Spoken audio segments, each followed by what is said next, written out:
Dumistansya ang Malacanang sa report na may demolition job umano laban sa pamilya ni Vice President Jejomar Binay.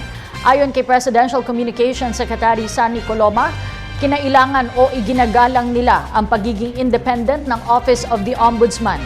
Sinabi ito ng kalihim sa harap ng pahayag ni United Nationalist Alliance o UNA spokesman at Navotas Representative Toby Tiangco na binuhay umano ang kasong graft sa asawa ni Vice President Binay, pati na rin ang pagdadawit sa PDAF scam ng anak nito na si Congresswoman Abby Binay para sirain umano ang kandidatura nito sa 2016 presidential elections.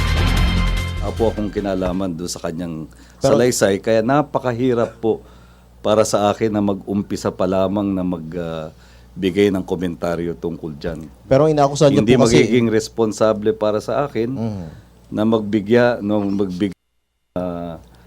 ng komento o obserbasyon sa isang bagay na wala po akong kinalaman. Pero ina-accuse niyo po kasi yung palasyo. Yun lang po yung sinabi niya kanina. Based doon sa kanyang mga nakuhang information. Kaya nga po, tinuturo nga po niya yung Malacanang eh. Kaya nga po, ang tugon ko po sa sinabi ninyo, wala po akong kinalaman sa nabanggit ninyo.